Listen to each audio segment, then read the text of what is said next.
Hello friends, welcome to DM के classes.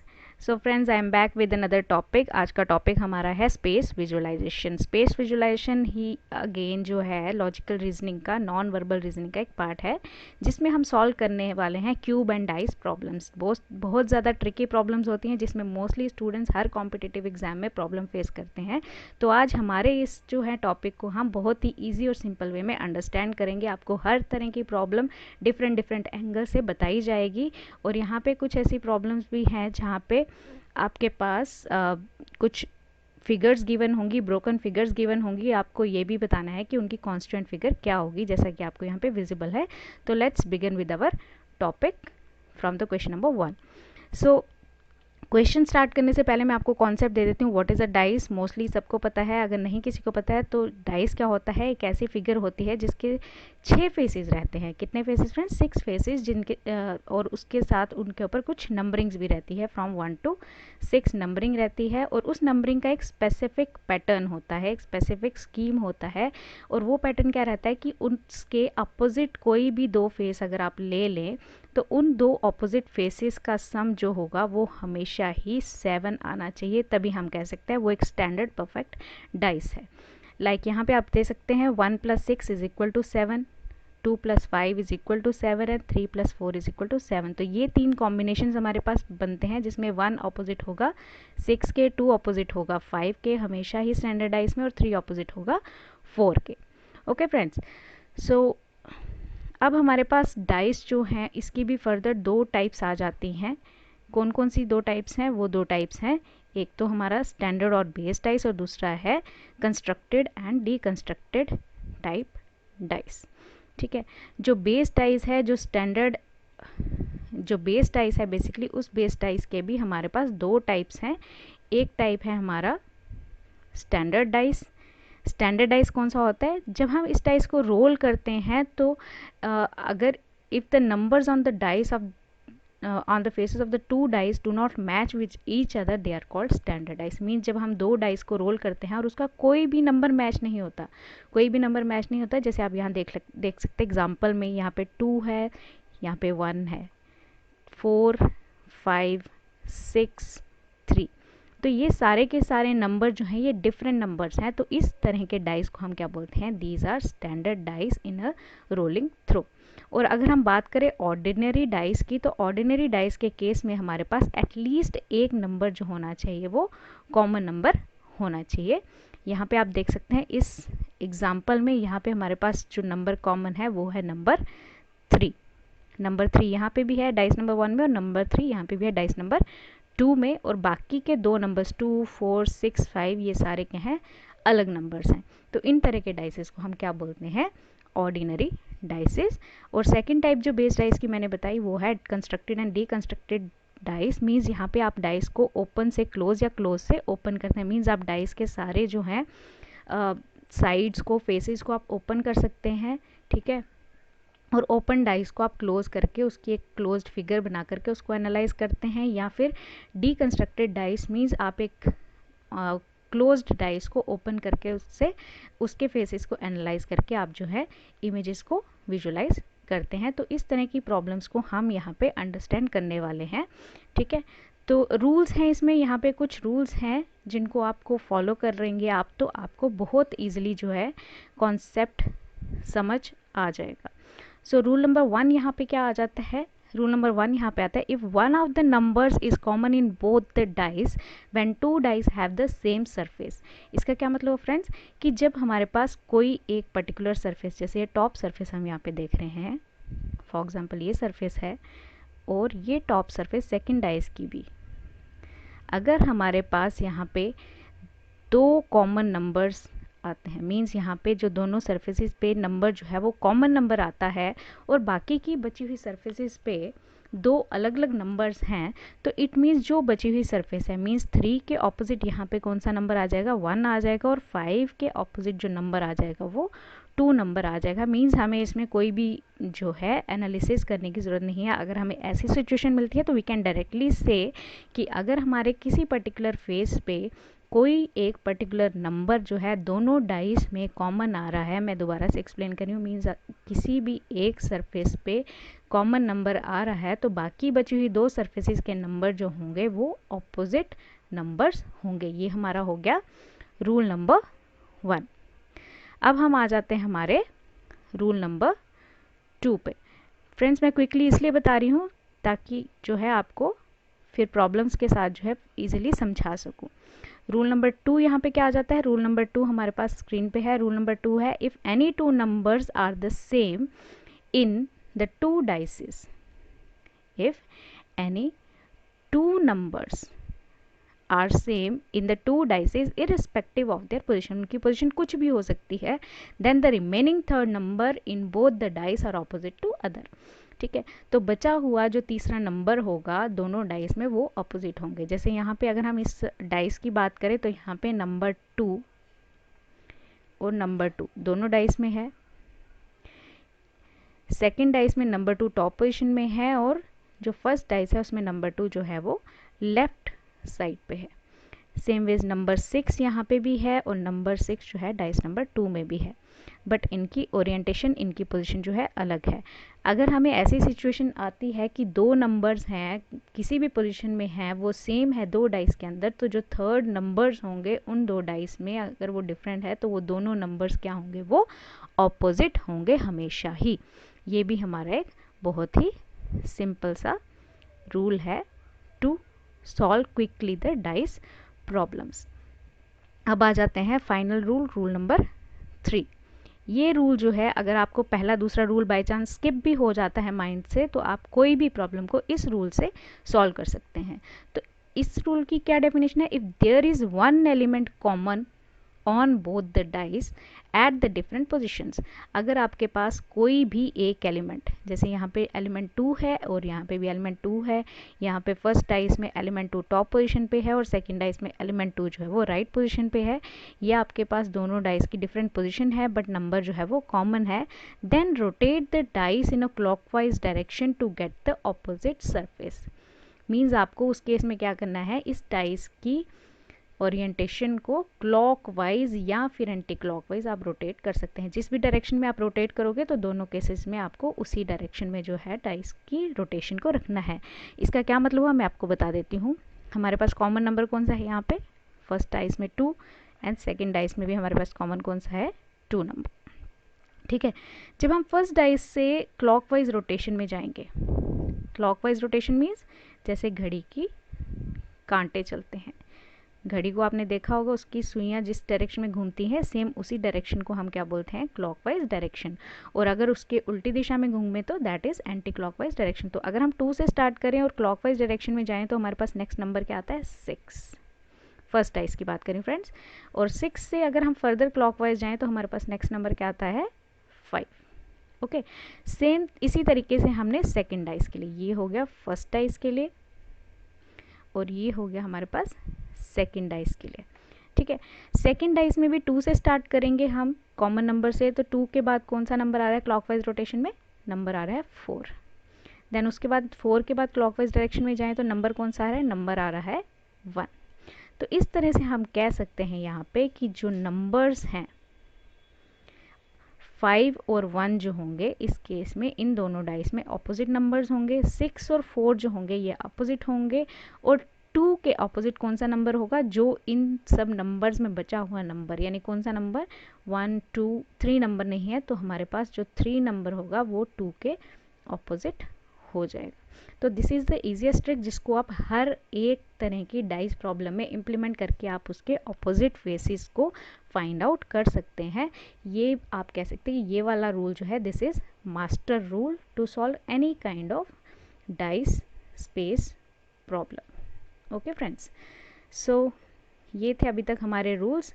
Now moving towards हमारा problems जो कि आपको मेनली सॉल्व करनी है।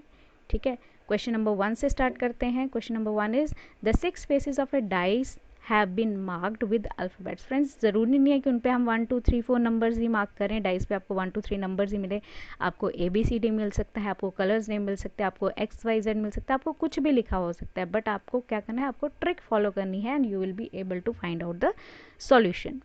ओके, तो 6 फेसेस हैं डाइस के, मार्क किए हैं उस पर numbers ABCDE and F respectively. अब इस डाइस को रोल किया गया है, the 3 positions of a dice are shown below. आपके डाइस को 3 टाइम्स रोल किया गया है और उसकी 3 पोजिशंस गिवन है, 1 2 and 3 positions. Now find the alphabet opposite to A. आपके पास क्वेश्चन क्या है, you have to find the alphabet opposite to A alphabet के ऑपोजिट कौन सा अल्फ़ाबेट होगा। ओके, तो अब हम हमारे रूल्स को इम्प्लीमेंट करने की कोशिश करते हैं। ठीक है, तो अब हम सर्च करते हैं कि कौन सा ऐसा एलिमेंट है जो कॉमन एलिमेंट आ रहा है हमारे पास।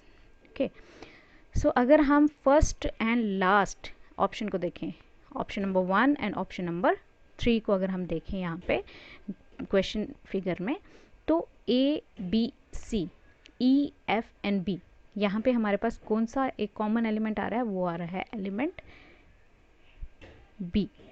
ठीक है, तो हम यहाँ पे B को ले लेते हैं और B से हम क्या करेंगे, इसको क्लॉकवाइज रोटेशन वाला फार्मूला, जो फार्मूला नंबर 3 है वो हम स्टार्ट करेंगे। ठीक है, so let's begin with B से अगर हम स्टार्ट करते हैं क्लॉकवाइज रोटेट करना, तो हमारे पास नेक्स्ट नंबर क्या, नेक्स्ट अल्फ़ाबेट क्या आ जाएगा, दैट इज़ A। हम डाइस 1 की बात कर रहे हैं, देन A से अगर हम फर्दर क्लॉकवाइज जाते हैं तो हमारे पास नेक्स्ट अल्फ़ाबेट कौन सा आ रहा है, that is C। Same ways यही हम जो है थर्ड ऑप्शन में ट्राई कर लेते हैं। यहाँ पे हमारा B एलिमेंट कॉमन था फर्स्ट और थर्ड के बीच में, तो B के बाद क्लॉकवाइज अगर हम जाएंगे तो नेक्स्ट हमें जो है अल्फ़ाबेट कौन सा मिल जाएगा, दैट इज़ E। और E के बाद अगर हम फर्दर क्लॉकवाइज जाएंगे तो हमारे पास नेक्स्ट अल्फ़ाबेट इज़ F। तो अब हमें यहाँ से पता चल जाता है कि A के ऑपोजिट कौन सा अल्फ़ाबेट आने वाला है, दैट इज़ E अल्फ़ाबेट। तो यही हमें पूछा गया था हमारे यहाँ पे, that what is the alphabet that is opposite to the face A। ठीक है फ्रेंड्स, सो हमारे पास जो आंसर ऑप्शन यहाँ पे आ जाता है, that is A alphabet is opposite to E। So C is the correct. अब आ जाते हैं हमारी प्रॉब्लम नंबर 2 पे।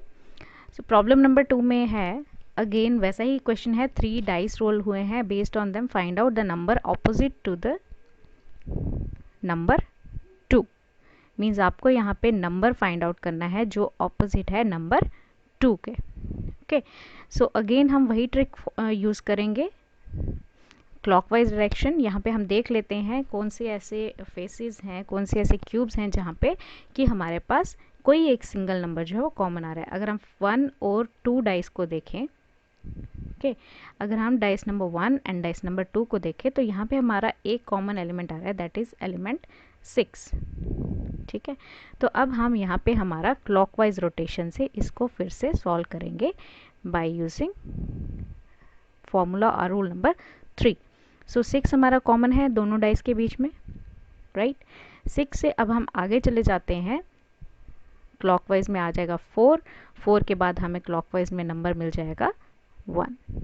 ठीक है, सेम वेज हम सेकंड डाइस में आ जाते हैं, 6 के बाद हमारे पास क्लॉकवाइज डायरेक्शन में आ रहा है 3 एंड 3 के बाद हमारा क्लॉकवाइज डायरेक्शन में आ रहा है नंबर 5।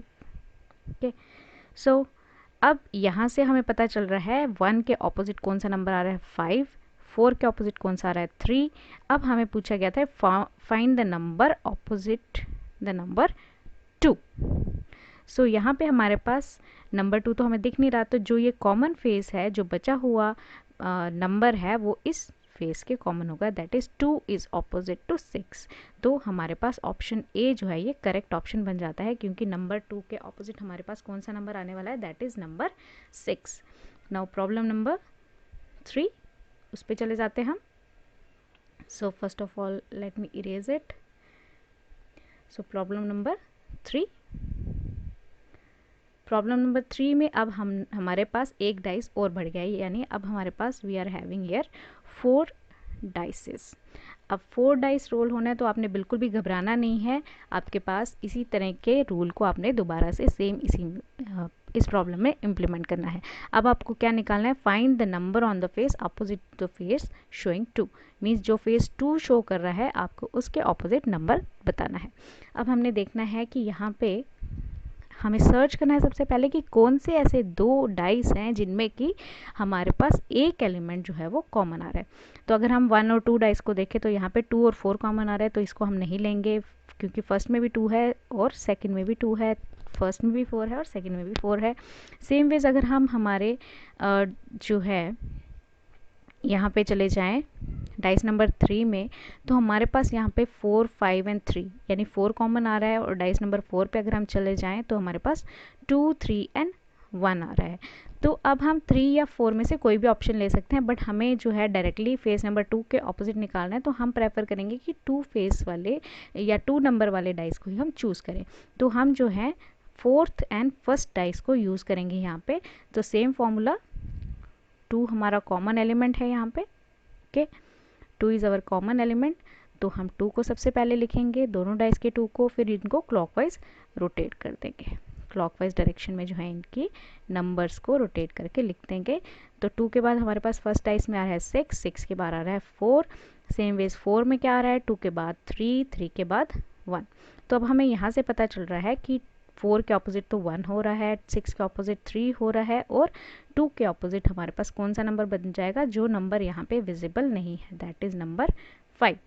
तो यहाँ पे हमें जहाँ पे भी 5 मिलेगा तो 5 जो होगा वो हमारा आंसर ऑप्शन बन जाएगा, यानी option number C is our correct option here.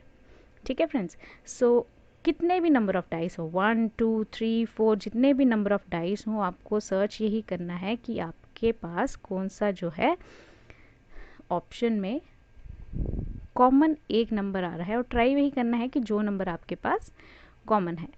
Suppose अगर हम इसी एग्जाम्पल को दोबारा से रिपीट करते हैं by taking option number 1 and 3, ठीक है, तो यहाँ पे हमारे पास 4 नंबर कॉमन आ रहा है option number 1 and option number 3 में, ठीक है, तो हम यहाँ पे 4 ले लेते हैं, ओके। अब यहाँ पे 4 से हम जो है अगेन क्लॉकवाइज रोटेट करेंगे, इसको क्लॉकवाइज रोटेट करेंगे, ठीक है। 4 के बाद क्या नंबर आ रहा है, 2 फर्स्ट डाइस में, और फिर 2 के बाद क्या आ रहा है 6। अगर हम थर्ड डाइस की बात करें, थर्ड में हमारे पास 4, देन 5 एंड देन 3, ठीक है। तो अब हमारे पास 2 नंबर कहाँ पे आ रहा है opposite, again it is coming opposite to number 5। तो मीन्स हमने यहाँ पे देख लिया, अगर हम 1 एंड 3 से सॉल्व करें तो भी हमारा आंसर सेम आ रहा है, और 1 एंड 4 से अगर हम करें तो भी हमारा आंसर सेम आ रहा है। तो आप इसको अपने चॉइस से 3 या 4 में से कोई भी ऑप्शन चूज़ कर सकते हैं, ये आप पे डिपेंड करता है आप कौन सा चूज़ करना चाहते हैं। तो दोनों से ही आंसर जो होगा वो बिल्कुल ही सेम आने वाला है, okay friends. So moving towards our next problem. अब हमारी नेक्स्ट प्रॉब्लम जो है वो 2 डाइस पे बेस्ड है। मैं आपको हर तरह की प्रॉब्लम कराऊंगी यहाँ पे, सो दैट आपको कोई भी डाइस, किसी भी तरह की डाइस पे प्रॉब्लम आ जाए तो आपको कोई भी प्रॉब्लम ना फेस करनी पड़े, okay. So 2 positions of a dice are shown when 4 is at the top. जब 4 हमारे पास जो होगा एक डाइस के टॉप फेस पे, let me draw one dice. जब 4 हमारे पास एक डाइस के टॉप में आएगा तो आपको बताना है व्हाट नंबर, सॉरी 4 जो है वो बॉटम पे आएगा, तो हमारे यहाँ पे टॉप पे जो है वो कौन सा नंबर आएगा आपको ये बताना है, ठीक है। 4 जो है हमारा बॉटम पे आना चाहिए और टॉप पे हमें नंबर बताना है यहाँ पे, ओके। तो हम देख लेते हैं हमारे डाइस, यहाँ पे हम अगेन सेम ट्रिक फॉलो करेंगे, ठीक है। यहाँ पे हमने जो रूल सीखा था, रूल के अकॉर्डिंग जो है अगर हमें सेम फेस पे सेम नंबर मिलता है तो जो बचे हुए 2 फेसेस हैं वो ऑपोजिट फेसेस होते हैं। ये आपने रूल पढ़ा था, राइट। अगर आपको याद है रूल नंबर 2 हमने देखा था ऊपर, ठीक है। तो हम उस फॉर्मूले से भी इसको कर सकते हैं और क्लॉकवाइज फॉर्मूले से भी इसको कर सकते हैं। तो क्योंकि हमारे पास सेम फेस पे यानी टॉप फेस पे सेम नंबर आ रहा है, तो बचे हुए दो फेसेस जो होंगे उन पे जो होंगे, जो बचे हुए दो नंबर्स हैं वो ऑपोजिट नंबर्स ही होंगे। यानी 1 और 1 यहाँ पे है, 3 के ऑपोजिट यहाँ पे कौन सा फेज आ जाएगा, 5 वाला फेज आ जाएगा। और 2 के ऑपोजिट कौन सा आ जाएगा, 6 वाला आ जाएगा। 2 के ऑपोजिट कौन सा आ जाएगा, 6 वाला आ जाएगा। ठीक है, तो बचा हुआ नंबर जो होगा वो 1 के ऑपोजिट बन जाएगा, यानी 4। ठीक है, तो अगर 4 हमारा बॉटम में है तो टॉप पे हमारा कौन सा नंबर बन जाएगा, नंबर 1, यानी ऑप्शन नंबर ए। अब हम इस क्वेश्चन को सेम हमारे क्लॉकवाइज वाले फॉर्मूला से भी जो है दोबारा से उस फॉर्मूला से भी सॉल्व कर लेते हैं। Let's see, 1 number common, rotate clockwise, rotate clockwise, so क्या आएगा, 1 2 3 1 6 एंड 5। तो इससे भी हमारे पास सेम ही चीज़ निकल के आ रही है, यानी 2 के ऑपोजिट 6 है, 3 के ऑपोजिट 5 है एंड 1 के ऑपोजिट नंबर 4 आ जाएगा। मीन्स अगर 4 टॉप बॉटम पे है तो 1 टॉप पे होगा, अगर 4 टॉप पे है तो 1 जो होगा वो बॉटम पे होगा, यानी option number A is correct here.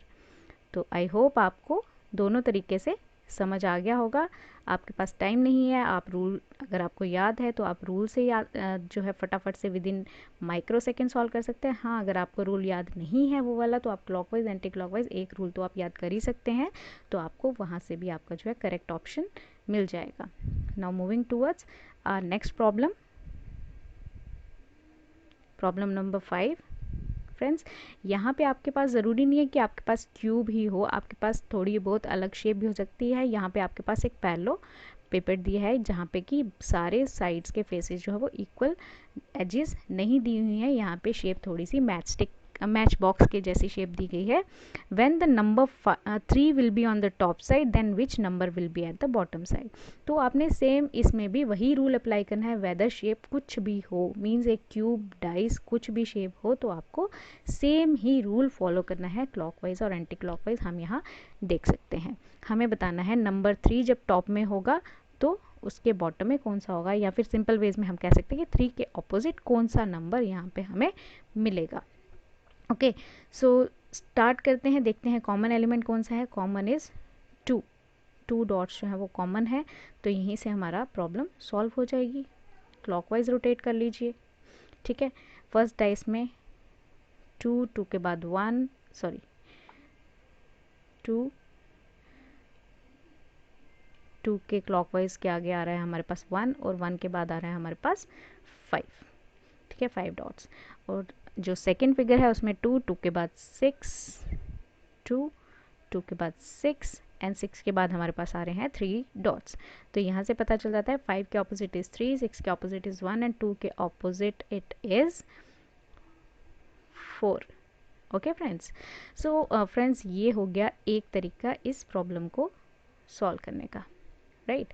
अब हमारे पास एक और तरीका भी है, सो लीव इट, आपको कंफ्यूज नहीं मैं करूँगी ज़्यादा, आप इसी एक फॉर्मूला को अंडरस्टैंड कर लीजिए तो आपको बहुत अच्छे तरीके से आपकी हर कोई प्रॉब्लम जो है वो सॉल्व हो जाएगी। Okay, so moving further to our next problem. अब ये जो प्रॉब्लम है ये इसमें आपको विजुअली कुछ भी नहीं दिख रहा है, बट आपको इसमें मेंटली विजुअलाइज करना है चीज़ों को। ओके, सो यहाँ पे प्रॉब्लम क्या है, अ dice is numbered from 1 to 6 in different ways. 1 से लेके 6 तक एक डाइस को नंबर किया गया है। If 1 is adjacent to 2 and 3, suppose ये हम एक डीकंस्ट्रक्टेड डाइस यहाँ पे ले लेते हैं। ठीक है, एक किस तरह का डाइस, ओपन डाइस हम ले लेते हैं। यहाँ पे 1 जो है, 1 नंबर जो है that is adjacent to 2 and 3। adjacent का मीनिंग 2, 3 and 5। लेट्स से 5 हम यहाँ पे ड्रॉ कर लेते हैं। ठीक है, 5 वाला face.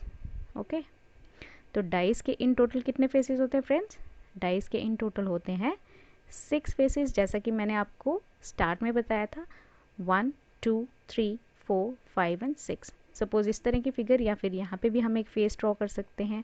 On the lower side आपको टोटल 6 फेसेस करने हैं, या तो यहाँ ड्रॉ कीजिए या फिर लोअर साइड पे एक फेस ड्रॉ कर सकते हैं, दोनों ही ऑप्शंस पॉसिबल हो सकती हैं। Okay, so then which of the following statement is necessarily true, तो आपको ये बताना है कि यहाँ पे कौन सी स्टेटमेंट जो है नेसेसरली यानी डेफिनेटली ट्रू हो जाती है। 4 इज एडजेसेंट टू 6, बाकी बचे हुए फेजेस में हम देख लेते हैं 1 2 3 एंड 4 एलिमेंट्स ऑलरेडी यूज़ हो चुके हैं। यहाँ पे आ जाएगा 1 एंड यहाँ पे 6, या फिर यहाँ पे 1 और यहाँ पे 6 हो सकता है, या फिर यहाँ पे 1 और 6 आ सकता है। ठीक है, तो डिपेंडिंग अपॉन द सिचुएशन इस तरह से हमारे पास कॉम्बिनेशंस बन सकते हैं। ठीक है, 2 is adjacent to 6, sorry 4 is adjacent to 6, ये हम डेफिनेटली नहीं बता सकते। सॉरी 4 लिखना था मुझे, मैंने यहाँ पे 1 लिख दिया, सॉरी फ्रेंड्स, क्योंकि 1 तो हमें ऑलरेडी गिवन है इन द प्रॉब्लम। 1 जो है वो एडजेसेंट है 2 3 एंड 5 के, जो हमने यहाँ पे इस पोर्शन में क्रिएट किया। ओके, तो अब हमारे पास बचा 6 और 4, तो अब हमारे पास हमें स्टेटमेंट के अकॉर्डिंग डेफिनेटली बताना है कि कौन सा एडजेसेंट होगा किस पर्टिकुलर नंबर के, उसके लिए हम श्योर होने चाहिए। 4 एडजेसेंट टू 6, 4 एडजेसेंट टू 6 कहीं पे भी हमें पॉसिबल होता हुआ डेफिनेटली नहीं दिख रहा है। 2 is adjacent to 5, 2 adjacent to 5 ये भी हम नहीं कह सकते, क्योंकि 1 जो है वो एडजेसेंट टू 5 है, तो 2 एडजेसेंट टू 5 मे बी और मे नॉट बी, श्योरली हम नहीं कह सकते। 1 इज़ एडजेसेंट टू 6, 1 जो है वो एडजेसेंट टू 6 है, 1 जो है वो एडजेसेंट टू 6 है, ऐसा हम कह भी सकते हैं और नहीं भी कह सकते, क्योंकि यहाँ पे 6 भी हो सकता है, यहाँ पे 4 भी हो सकता है। और 1 इज़ एडजेसेंट टू 4, 1 जो है वो एडजेसेंट टू 4 है, ये तो बिल्कुल भी पॉसिबल नहीं हो सकता। ठीक है, तो अब हमें बताना है कि व्हाट नंबर इज़ और which statement is definitely true. तो 4 इज़ एडजेसेंट टू 6, क्योंकि 4 और 6 जो हैं वो डेफिनेटली एडजेसेंट होने वाले हैं, जो हमारा ऑप्शन ए है वो ट्रू हो जाता है। मैं आपको फिर से बताती हूँ ये क्यों ऐसे मैंने कहा। मैं दोबारा से इस फिगर को ड्रॉ कर रही हूँ। ठीक है, इस तरह का कुछ फिगर बनेगा यहाँ पे हमारे पास ओपन डाइस का। इस प्रॉब्लम को अगर हम विजुअलाइज करें तो सेंटर में हमारे पास एक नंबर 1 आ जाता है, उसके एडजेसेंट है 2 3 5, ऊपर या नीचे कहीं पे भी बना सकते हैं। लेट्स मी से कि यहाँ पे हम 5 लिख लेते हैं। ठीक है, बचे हुए 2 नंबर्स सपोज मैं यहाँ पे लिख लेती हूँ 6 और यहाँ पे लिख लेती हूँ 4। ठीक है, तो अब हम यहाँ पे देखें तो 6 और 1 जो होंगे वो ऑपोजिट बन जाएंगे, 2 और 3 जो होंगे वो ऑपोजिट बन जाएंगे। ठीक है, और बचा हुआ नंबर 5 एंड 4 जो होंगे वो ऑपोजिट बन जाएंगे। तो इट मीन्स बाकी जितने भी बचे हुए कॉम्बिनेशंस हैं वो सारे क्या कॉम्बिनेशंस बनेंगे, डेफिनेटली एडजेसेंट बनेंगे। मीन्स 6 और 4 जो हैं ये दोनों क्या बनेंगे, एडजेसेंट बनेंगे। अगर आप इसको विजुलाइज भी करें तो जब ये क्यू फोल्ड होगा तो आपके 6 और 4 फेसेस जो हैं वो आपस में आकर के एंड में कनेक्ट हो जाएंगे। तो 6 is adjacent to 4, that is definitely true. ठीक है, सो ऑप्शन ए हमारा जो है वो करेक्ट हो जाता है इस केस में। देन मूविंग फर्दर हमारी नेक्स्ट प्रॉब्लम की तरफ आते हैं। Next problem is 2 dice based. ठीक है, what will be the number at the bottom if 5 is at the top and the 2 position of the dice being as given below। तो ये आपके पास 2 पोजिशंस गिवन है और आपको बताना है कि 5 अगर टॉप पे है तो बॉटम में क्या नंबर होगा। Friends, this is your homework, क्योंकि इस तरह की प्रॉब्लम मैं ऑलरेडी आपको पहले बता चुकी हूँ। तो ये प्रॉब्लम आप जो है आपको इसको खुद सॉल्व करना है। मैंने यहाँ पे इसका आंसर भी नहीं दिया है, आपको इस प्रॉब्लम को मुझे कमेंट बॉक्स में कमेंट करके बताना है that what is the answer for this problem, so that आपको चेक हो जाए कि आपकी अप्रोच जो है वो सही जा रही है या नहीं जा रही है, आपको अच्छे से अंडरस्टैंड हुआ जो अभी तक मैंने बताया कि नहीं बताया। ठीक है, now next question, question number 8। यहाँ पे क्वेश्चन क्या है, if the total number of dots on opposite faces of a cubical block is always 7। ठीक है, ऑपोजिट क्यूबिकल ब्लॉक्स के जो नंबर्स हैं वो हमेशा उनका सम अगर 7 है, find the figure which is correct. तो अब हमें यहाँ पे बताना है कि कौन सी फिगर जो है वो डेफिनेटली करेक्ट है। ठीक है, तो मैंने इनिशियली आपको बताया था कि जो डाइस है वो एक पर्टिकुलर स्कीम फॉलो करता है। वो पर्टिकुलर स्कीम कौन सी है? मीन्स जो ऑपोजिट फेसेस होने चाहिए उनका सम जो होना चाहिए 7 होना चाहिए। तो इसमें इन्होंने यही पूछा है कि कौन सी ऐसी फिगर है जिसमें सम जो है डेफिनेटली 7 है ऑपोजिट फेसेस का। ठीक है, एक कंडीशन तो मैंने बता दी थी कि ऑपोजिट फेसेस का सम यानी 1 + 6 7 2 + 5 is equal to 7 और 3 + 4 is also equal to 7। तो ये 3 कंडीशंस होती हैं जिनके लिए हम कह सकते हैं कि डाइस के जो है सम जो है ऑपोजिट फेसेस का दैट इज 7।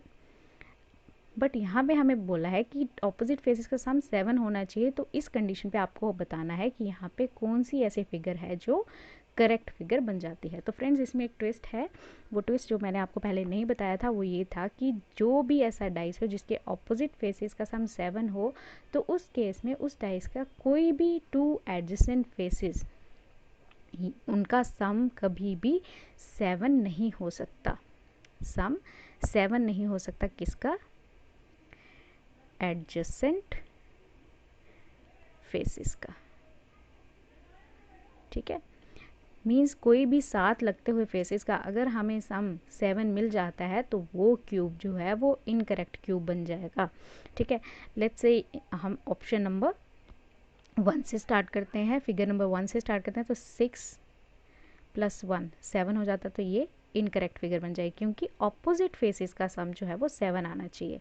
तो ये एडजेसेंट फेसेस का अगर सम 7 आ रहा है तो ऑपोजिट फेसेस का कभी भी सम जो है 7 हमें नहीं मिल पाएगा। जैसे 5, हम ऑप्शन नंबर 3 पे आ जाते हैं। 4 + 3 4 + 3 7, तो ये भी इनकरेक्ट हो जाता है। देन यहाँ पे आ जाते हैं 4 ऑप्शन पे।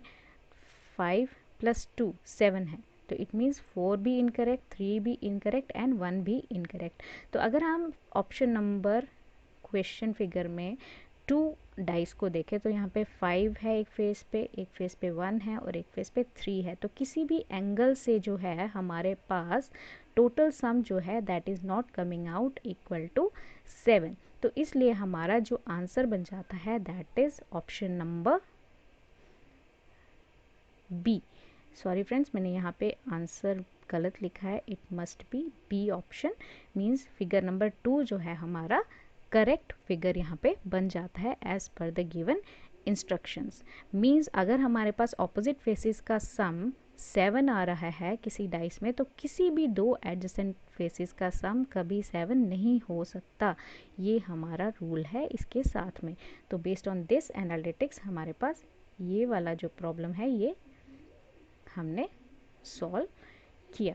आई होप यहाँ तक आपको काफ़ी इंटरेस्ट आ रहा होगा, एंजॉय कर रहे होंगे आप फ्रेंड्स। एंड फ्रेंड्स आप जो है मुझे फीडबैक जो है वो कमेंट बॉक्स में दे सकते हैं। आप बता सकते हैं कि क्या चीज़ आपको किस तरह से बेटर वे में समझ आ रही है और क्या चीज़ नहीं आ रही है, तो उसको मैं कैसे ज़्यादा बेटर बना सकती हूँ। Then question number 9, 3 different positions x, y and z of a dice are shown in the figures given below. Which number lies at the bottom face in position x? अब यहाँ पे बताया है कि पोजीशन x में bottom में कौन सा नंबर लाई करेगा। मीन्स इस नंबर 5 के ऑपोजिट जो है कौन सा फेज लाई करेगा। Friends this is also again your homework question. Okay friends, क्योंकि इस तरह के प्रॉब्लम्स हमने काफ़ी ज़्यादा ऊपर डिस्कस करी हैं, यहाँ पे आपको क्लॉकवाइज रूल लगाना है। रूल नंबर 3 जो हमने यहाँ पे देखा, क्लॉकवाइज रूल आपको यहाँ पे लगाना है and you have to solve this by using that rule. Okay, so moving towards our next problem. So problem number 10। ये प्रॉब्लम अभी तक हमने एक ही सॉल्व की है, इस तरह की प्रॉब्लम डिफरेंट है, तो मैं आपके लिए एक और प्रॉब्लम ये सॉल्व कर देती हूँ। अ dice is numbered from 1 to 6 in different ways. If 2 is opposite to 3 and adjacent to 4 and 6, then which of the following statements is necessarily true. हमें यहाँ पे गिवन है कि 2 जो है ऑपोजिट है किसके, 3 के। मीन्स आपके पास जो 2 है, सपोज हम एक डीकंस्ट्रक्टेड डाइस इस तरह से बना लेते हैं, एक ओपन डाइस बना लेते हैं जहाँ पे क्या है, एक कंडीशन गिवन है कि जो 2 है, 2 इज़ ऑपोजिट टू 3।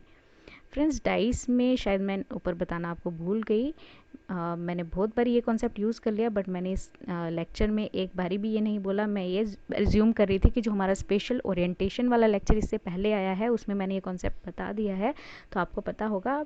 मैं फिर से एक बारी बता देती हूँ, जो भी नंबर ऑपोजिट होंगे वो ऑल्टरनेट नंबर्स होंगे इन ओपन डाइस। मीन्स एक छोड़ के एक, 2 के बीच में हमने एक ब्लॉक खाली रखा, एक फेस खाली रखा, और फिर जो है हमने नेक्स्ट नंबर लिखा टू मेक इट ऑपोजिट, ठीक है। एंड एडजेसेंट टू 4 and 6, 2 जो है एडजेसेंट है 4 और 6 के। सपोज हम इस तरह से बना लेते हैं 6 हमारा यहाँ भी आ सकता है, 6 हमारा यहाँ पे भी आ सकता है, और 6 हमारा जो है वो यहाँ पे भी आ सकता है। ये 3 ऑप्शंस हमारे 6 के लिए बन सकते हैं as per the given question. Then which of the following statement is necessarily true? आपको बताना है कि इनमें से कौन सी स्टेटमेंट जो है वो necessarily true हो जाती है, ठीक है। सो आ जाते हैं हम हमारे ऑप्शंस पे। ऑप्शंस क्या है, 1 is opposite to 5, 1 ऑपोजिट है 5 के, तो हम डेफिनेटली नहीं बता सकते क्योंकि क्वेश्चन में हमें ये क्लियरली 5 की पोजीशन नहीं बताई गई है। 4 इज़ ऑपोजिट टू 6, 4 ऑपोजिट के 6 नहीं हो सकता क्योंकि हम यहाँ देख रहे हैं कि हमारा 6 के 3 कॉम्बिनेशंस पॉसिबल हैं, ऑपोजिट भी हैं और एडजेसेंट वाले कॉम्बिनेशन भी यहाँ पे 2 पॉसिबल हैं as per the given question, तो ये भी ऑप्शन नहीं हो सकता। 4 इज़ एडजेसेंट टू 2 and 6, 4 2 के तो एडजेसेंट है, डेफिनेट है, वो गिवन है, बट ये ऑपोजिट टू 6 भी यहाँ पे बन रहा है, तो ये वाला ऑप्शन भी कैंसिल आउट हो जाता है। जो लास्ट ऑप्शन हमारे पास बना that is option number D, that is correct. 1 is adjacent to 2 and 3, 1 is adjacent to 2 and 3। हम डेफिनेटली ऐसा क्यों कह सकते हैं, क्योंकि 2 and 3 जो है वो ऑपोजिट हैं। अगर 2 and 3 ऑपोजिट है तो 1 इनका ऑपोजिट तो कभी हो ही नहीं सकता, तो इसलिए 1 जो होगा इनका डेफिनेटली एडजेसेंट होगा। मीन्स 1 यहाँ हो सकता है, यहाँ हो सकता है, यहाँ हो सकता है, कहीं पे भी हो सकता है इन दोनों नंबर्स के, ठीक है friends. I hope this is very much clear to you all, ठीक है। आपको अगर कोई भी कन्फ्यूजन हो, क्योंकि मुझे पता है इस तरह के क्वेश्चन शायद ही आप पहली बारी देख रहे होंगे, अगर आपने इससे पहले भी कभी क्यूब एंड डाइस प्रैक्टिस किया होगा तो आई डोंट थिंक कि आपने ऐसी प्रॉब्लम्स डील की होंगी, तो इसके लिए मैंने आपकी हेल्प के लिए यहाँ पे एक्सप्लेनेशन भी आपके फ्यूचर रेफरेंस के लिए यहाँ पे रख दी है। आई होप आपके लिए काफ़ी ज़्यादा बेनिफिशियल होगा। Now moving further with our next problem. इसी तरह की प्रॉब्लम रहेगी friends. A dice is numbered from 1 to 6 again in different ways. If 1 is opposite to 5 and 2 is opposite to 3, then आपको बताना है which one is the correct option here. तो ये आपका है होमवर्क, आप इसकी एक्सप्लेनेशन को बाद में देखेंगे, इसके आंसर ऑप्शन भी मैंने यहाँ पे दिए, इसको बाद में देखेंगे, आप इसको खुद से एनालाइज करने की कोशिश करेंगे एंड फिर बाद में जा कर के इसको सॉल्व करेंगे। तो इसमें डेफिनेटली आंसर जो है इसका बी है, मैंने ऑलरेडी आपको दिया है, बट इसको आप खुद से प्रैक्टिस करके अंडरस्टैंड करेंगे। अगर आपको नहीं समझ में आते तो you can ask me to explain it further. Now further moving to our next problem. So यहाँ पे आ जाता है क्यूब के कुछ और तरह की problems. A cube has 6 different symbols drawn over its 6 faces. The symbols are dot, circle, triangle, square, cross and arrow. 3 different positions of the cube are shown in the figures x, y and z। Which symbol is opposite to dot. तो आपको यहाँ पे बताना है ऐसा कौन सा symbol है जो ऑपोजिट टू डॉट है। सो फ्रेंड्स, मैंने ये इसलिए क्वेश्चन लिया कि मे भी आपको इस तरह के कुछ डायग्रामेटिक प्रॉब्लम आ जाएगी तो आप कंफ्यूज ना हो जाएं, क्योंकि मैंने अभी तक आपको नंबर्स, अल्फ़ाबेट्स, मैंने इनिशियली आपको बताया था कि क्यूब होनी चाहिए शेप, उसमें कुछ भी लिखा हो, नंबर लिखा हो, अल्फ़ाबेट लिखा हो, शेप बनाई हो, कलर लिखा हो, कुछ भी नेम लिखा हो, you must be able to implement that without any problem. Okay, so अब हम यहाँ पे आ जाते हैं इस प्रॉब्लम को फिर से हम हमारे golden rule, that is which is the golden rule, yes clockwise rule. तो हम इसमें सबसे पहले आइडेंटिफाई करेंगे कौन सी ऐसी फिगर है, क्वेश्चन फिगर है जिसमें कि एक कॉमन एलिमेंट आ रहा है किन्हीं दो फिगर्स में। तो हम क्लियरली देख पा रहे हैं हमारे पास जो है फिगर नंबर x और y और x और z दोनों में ही एक एक एलिमेंट कॉमन है, तो हम कोई सा भी फिगर जो है वो ले सकते हैं। Let me take x and y first. x और y में ट्रायंगल इज कॉमन, बाकी दो जो बची हुई फिगर्स हैं वो डिफरेंट हैं। तो अगर हम ट्रायंगल से स्टार्ट करें, ठीक है, ट्रायंगल, उसके बाद हमारे पास आ रहा है डॉट, डॉट के बाद हमारे पास आ रहा है सर्कल, जब हम क्लॉकवाइज डायरेक्शन में मूव कर रहे हैं। वैसे ही हम फिगर नंबर y में चले जाते हैं, ट्रायंगल से स्टार्ट करेंगे, then cross and then filled square, square जो कि फुली शेडेड है। ओके, सो ये हमारी बन जाती है फिगर जो कि ऑपोजिट है। तो अब हमें पूछा क्या था कि सर्कल के ऑपोजिट जो है वो कौन सा फेस है। आई होप यही पूछा गया था आपको। विच symbol is opposite to dot. Okay, dot के ऑपोजिट कौन सा सिंबल है हमको वो फाइंड आउट करना है।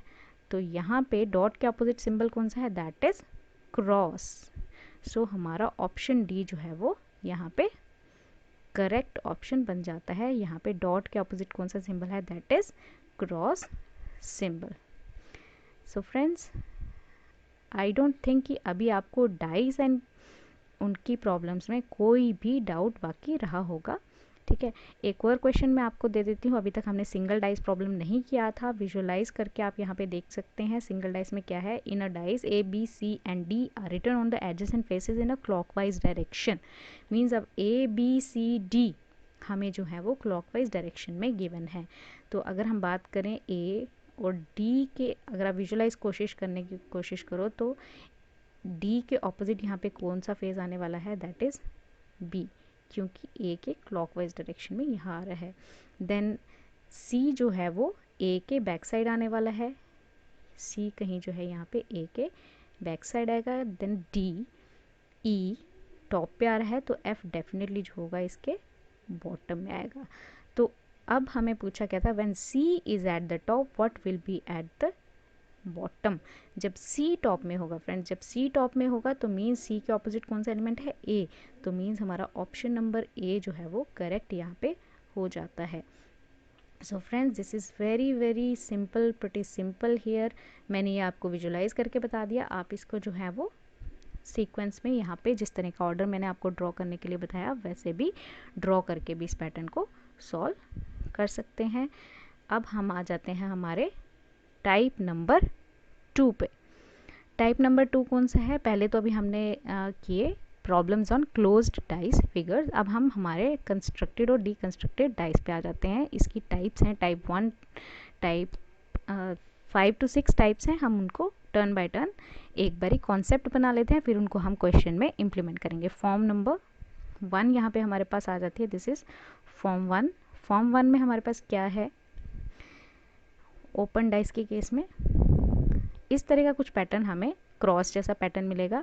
क्रॉस जैसे पैटर्न में आपके पास क्या है, 1 और 5 ये ऑपोजिट फेसेस बनेंगे। मैंने आपको पहले भी बताया था कि जो भी ऑल्टरनेट फेस, यानी एक छोड़ने के बाद एक अगला फेस जो होगा वो ऑपोजिट होता है। तो उसी तरह से 3 के ऑपोजिट कौन सा बन रहा है, 5, क्योंकि 3 और 6 के बीच में 5 नंबर बाकी है, तो 3 and 6 are opposite faces. 3 lies opposite to 6, 1 lies opposite to 5 and जो 2 और 4 हैं ये लाई करते हैं opposite to one another. Clear?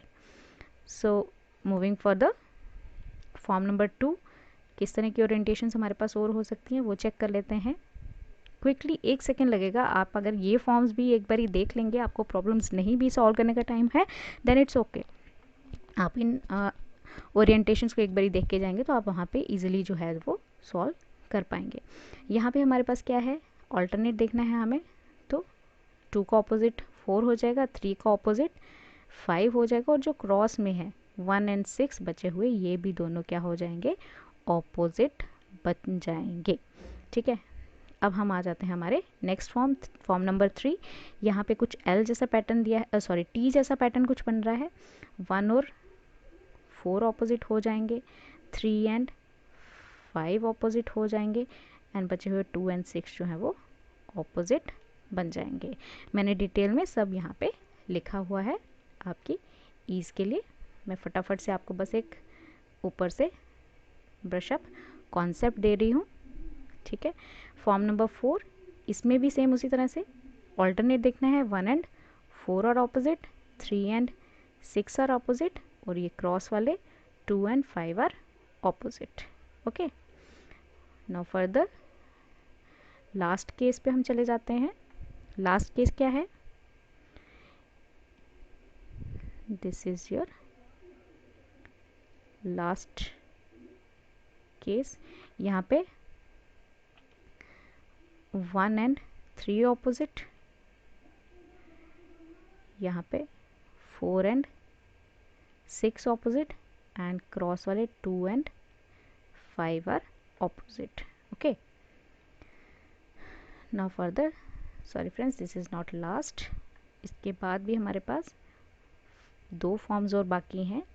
ठीक है, वो सिंपल वाली फॉर्म्स थी, ये थोड़ी सी कॉम्प्लेक्स फॉर्म है। मींस यहाँ पे आपका जो लास्ट फेस है, मींस 1 2 3 4 एंड 5 फेसेस आपको प्रॉपर स्क्वायर की शेप में दिए हैं, बट जो लास्ट फेस है वो ट्रायंगल्स की शेप में दिया है। मींस ट्रायंगल्स की शेप में देने का मतलब कि जो लास्ट फेस जो है उसकी 4 triangular portions, means 1 triangle, 2 triangle, 3 and 4 triangles जो है वो अलग अलग फेस के साथ अटैच्ड है।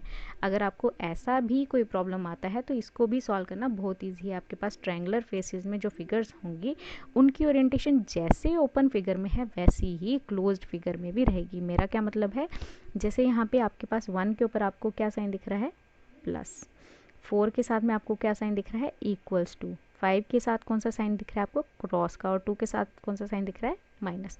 तो जब ये फिगर क्लोज होगी, मीन्स इसका एक क्लोज्ड क्यूब बनेगा स्पेस में, तो ये सेम इसी तरह से आएगा। मीन्स लेफ्ट साइड में आपका आएगा माइनस, टॉप पे आपका आएगा प्लस, राइट में आपका आएगा इक्वल टू, एंड आपके लोअर हाफ में क्या आ जाएगा, क्रॉस।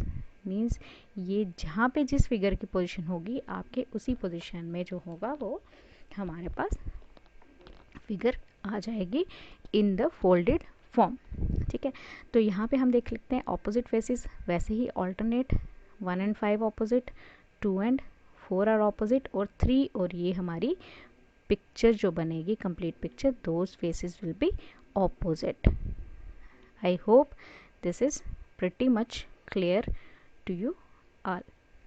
नाउ हमारी last and final the most complex form पे हम आ जाते हैं।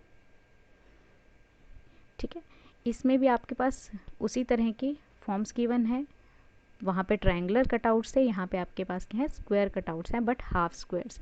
आपका जो बड़ा स्क्वायर है, स्क्वायर फेस, उसके हाफ हाफ स्क्वायर्स। तो इसमें भी सेम, जिसकी जहाँ पोजीशन है, मींस अगर इसकी टॉप में पोजीशन है तो ये टॉप कॉर्नर पे आएगा, जिसकी लेफ्ट कॉर्नर पोजीशन है टॉप में तो लेफ्ट कॉर्नर टॉप पे आएगा, ये लोअर राइट कॉर्नर पे है तो लोअर राइट कॉर्नर पे आएगा, और ये लोअर लेफ्ट कॉर्नर पे है तो लोअर लेफ्ट कॉर्नर पे ये क्रॉस आ जाएगा। तो इस तरह से जो है हम इस कंप्लीट पिक्चर को ओपन करके विजुलाइज करके यहाँ पे देख सकते हैं। मींस ये जो कंप्लीट पिक्चर इनको कंबाइन करने के बाद बनेगी, इन सारी स्मॉल पिक्चर्स को, वो क्या होंगी, वो एक कंप्लीट स्क्वायर पिक्चर बनाएंगी। वैसे ही हमारे पास लास्ट फॉर्म नंबर 8 जो है, यहाँ पे इसी तरह का पैटर्न है। यहाँ पे भी जिसकी जहाँ पोजीशन है, मींस अगर प्लस लेफ्ट राइट में टॉप पे है और इक्वल्स टू भी जो है यहाँ पे है, तो ये प्लस और इक्वल टू जो होंगे दोनों कंबाइन करके एक फेस बनाएंगे, कौन सी साइड पे, राइट साइड पे। और जो आपका माइनस और क्रॉस है, तो माइनस और क्रॉस भी जो है दोनों एक फेस बनाएंगे, वो भी लेफ्ट साइड पे। ठीक है, तो ये दोनों फेसेस भी क्या होंगे, ऑपोजिट होंगे टू द वन अनदर।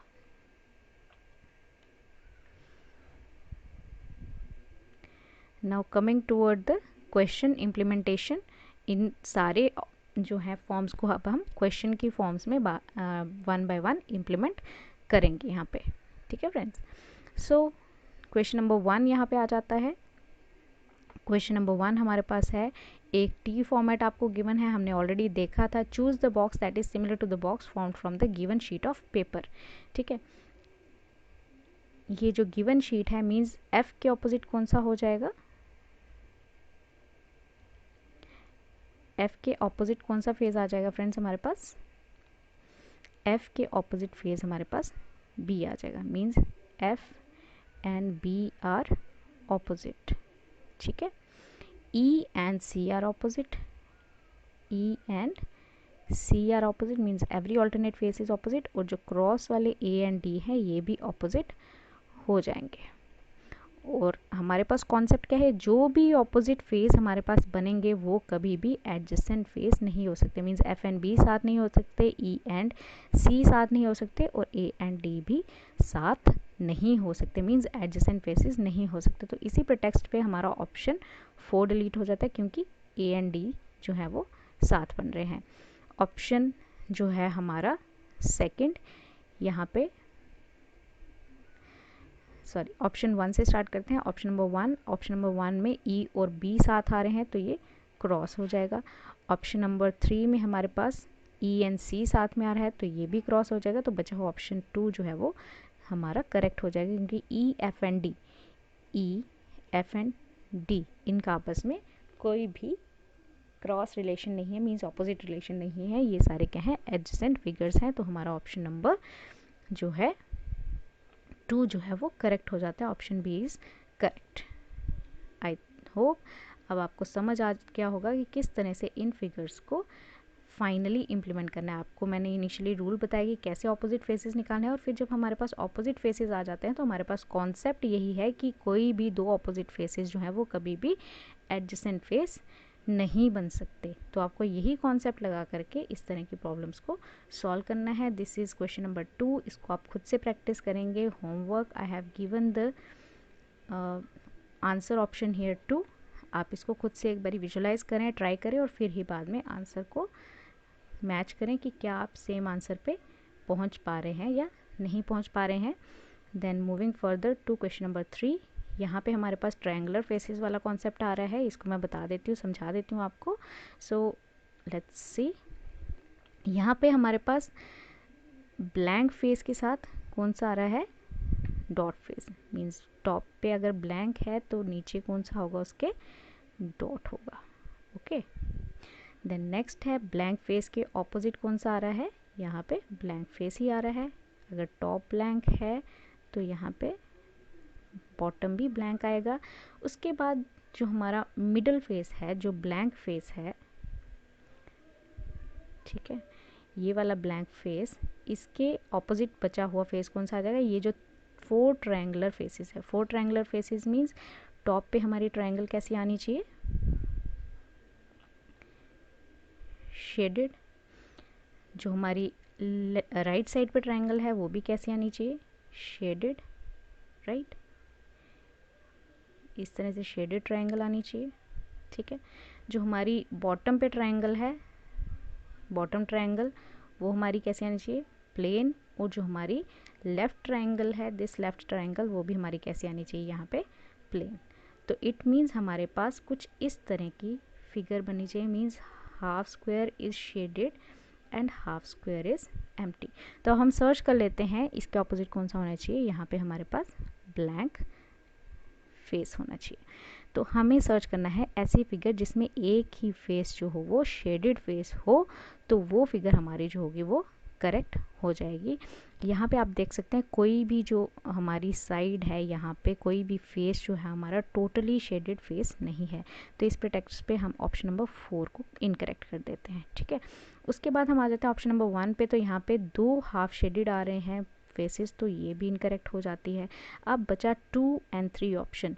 क्या हमारे पास 3 ब्लैंक फेसेस हैं, यस हमारे पास 3 ब्लैंक फेसेस हैं, हो सकते हैं, ठीक है, पॉसिबल हो सकता है या नहीं हो सकता। आप बताइए फ्रेंड्स, थिंक क्या ये पॉसिबल है या नहीं पॉसिबल है, think about it. Okay, just think. So यहाँ पे हमारे पास क्या करेक्ट ऑप्शन बन जाएगा? ऑप्शन नंबर 2 और ऑप्शन नंबर 3। कौन सा करेक्ट ऑप्शन आ जाएगा हमारे पास? ऑप्शन नंबर 2 एंड 3 जो है वो दोनों ही जो है वो करेक्ट ऑप्शन बन जाते हैं, क्योंकि हमारे पास 3 फेसेस ऐसे हैं जो एडजेसेंट फेसेस हो सकते हैं।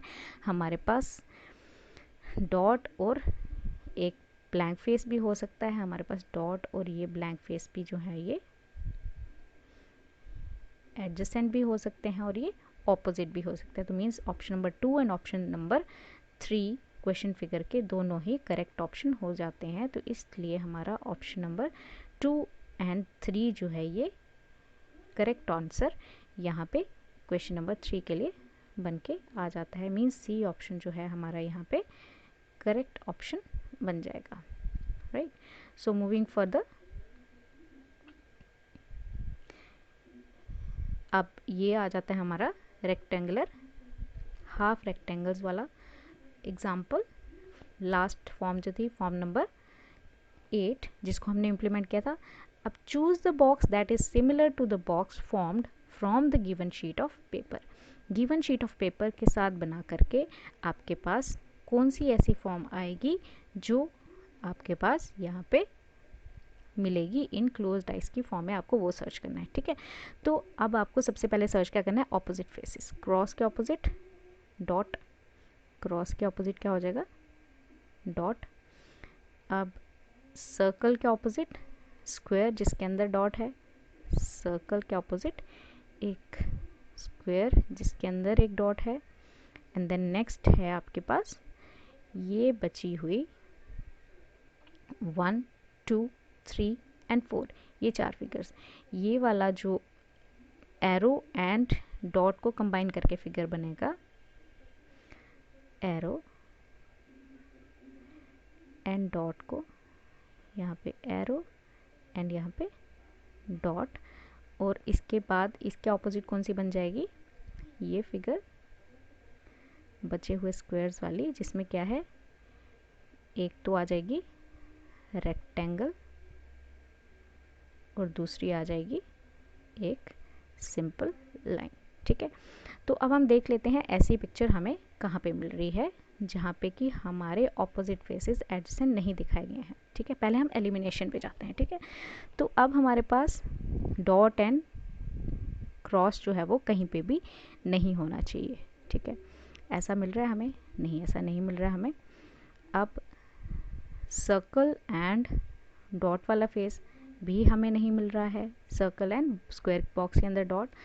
तो अब हमें बताना है कि इनमें से कौन सी ऐसी फिगर है जो करेक्ट फिगर बन जाती है, ठीक है।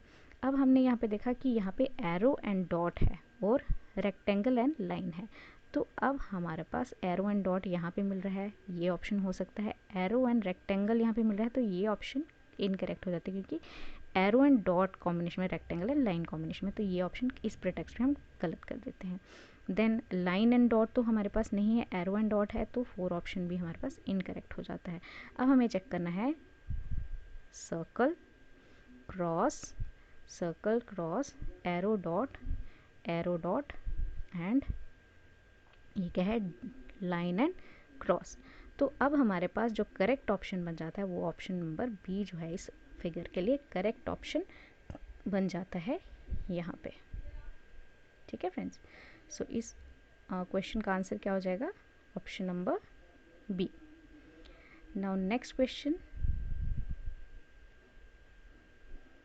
This question is homework for you, ठीक है। प्रैक्टिस क्वेश्चन है, सिंपल क्वेश्चन है। इस तरह की मैंने आपको सिंपल से लेके कॉम्प्लेक्स हर तरह की प्रॉब्लम जो है यहाँ पे बता दी है। So this is your practice question, practice it and comment me if you don't understand it, ठीक है। this question is very very simple। आपको आंसर भी यहाँ पे गिवन है, just check whether you are able to find out the answer or not। now moving further, अब हमारे पास आगे हमारे कुछ और तरह के पिक्चर्स आ जाते हैं जिसमें find out which of the figures 1, 2, 3 and 4 can be found from the pieces given in the figure. ये क्वेश्चन इस तरह के हमारे इस टॉपिक में रहते हैं। तो फ्रेंड्स ऑलरेडी ये लेक्चर काफ़ी लंबा हो गया है। आई होप अब हमें जो है नेक्स्ट पार्ट इसका बना लेना चाहिए। आगे फर्दर मैं आपको दिखा देती हूँ, हमारे पास काफ़ी सारे क्वेश्चंस हैं। ये इस तरह के क्वेश्चंस हैं, हमारे पास काउंटिंग ऑफ फिगर्स के क्वेश्चंस हैं, हमारे पास और काफ़ी ज़्यादा एलिमेंट्स हैं इस टॉपिक के अंदर। तो हम जो है बाकी बचे हुए टॉपिक्स जो है वो नेक्स्ट पार्ट में लेकर के आएंगे, maybe day within a day और 2। So till then take care. जो क्वेश्चंस अभी तक, जो टॉपिक्स अभी तक हमने कवर किए हैं उनको रिवाइज कीजिए and take a good care of yourself. Thank you. Do like, share and subscribe with your friends. This motivates me very very much. मैं आपको बेस्ट से बेस्ट और काफ़ी ज़्यादा रिसर्च करने के बाद कंटेंट लाऊं, आपके लिए ऐसे क्वेश्चंस इस तरह से फ्रेम करके लाऊं सो दैट आपको किसी भी टॉपिक में लॉजिकल रीजनिंग में एटलीस्ट कोई भी प्रॉब्लम ना हो। So thank you guys, thank you very much and have a nice day. Take care, bye bye.